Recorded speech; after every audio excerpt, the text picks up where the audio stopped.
Hey, welcome to a moment of sage. I don't know. Did you happen to catch the alternative viewing last night? The Democrats held, kind of like the alternative to the Super Bowl halftime show, and they had the frogs and Joy Reid acting like a complete nut job. She is, and man, it was unbelievable to watch. It was the disgrace of of the Democratic Party staying seated, not even standing to honor a crying mother, whose daughter was stabbed to death. Was it in North Carolina on public transportation? Ukrainian immigrant, by the way. Yeah, they're so big on immigrants. Yep, they wouldn't stand for her. They wouldn't stand for a wife whose husband was murdered by one of their nut jobs. It's pretty amazing. Today, I even heard them complaining. I heard a number of white liberal women complaining at different times about the hockey team, that it was just a display, a display of male chauvinism and oh man, toxic masculinity. It's pretty unbelievable. Don't forget that this is the group that screamed about the deaths of Nurse Pretty and Miss Good, and of course, nobody should uh, appreciate death for anybody, even your enemies. Nobody should. Uh, and and yet they thought that Ashley Babbitt got what she deserved. Think about that. Think about the hypocrisy.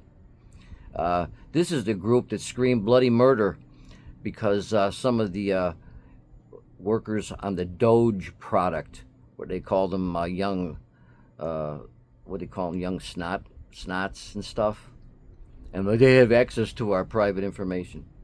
Uh, and then, of course, once they got through typing out their disgust with these people and that they have access to their information, they got on the telephone and ordered stuff online and gave an hourly employee their credit card number, expiration date, and secret code.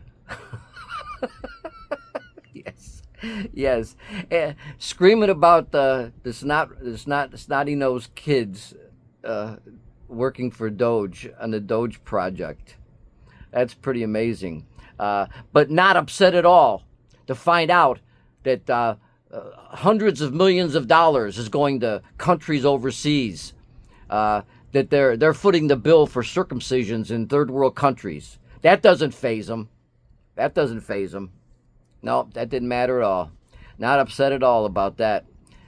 Really, this is quite a group.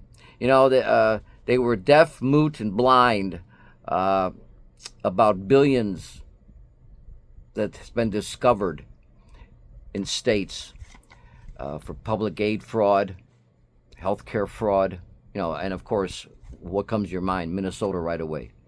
They've said nothing about that, but it's all focused on ICE.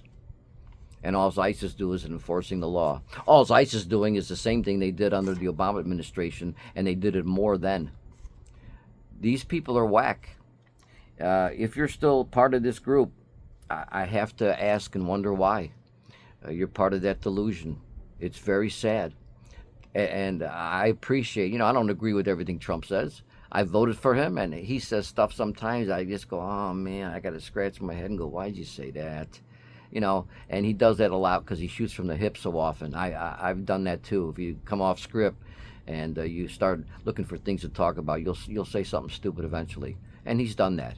But I truly appreciate his brutal honesty, like when he said to them, "You people are crazy. You wouldn't stand for that, huh? You would not stand up to honor that.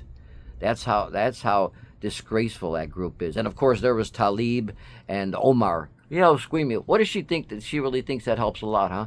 But screaming, screaming out. These are people who live in America, but they're not Americans. They're not, and their religion doesn't allow them to be devoted Americans. Look at my go check out my YouTube video called Islam 101. Stephen Sage, Stephen with a PH. Islam 101. They cannot swear allegiance to this country nor its constitution, not honestly. But see, honesty is something that they don't exercise. Matter of fact, their holy book says they don't have to be honest to any of us who are unbelievers. If you didn't know this group was a whack job before, I don't know how you cannot know that they're whack jobs now.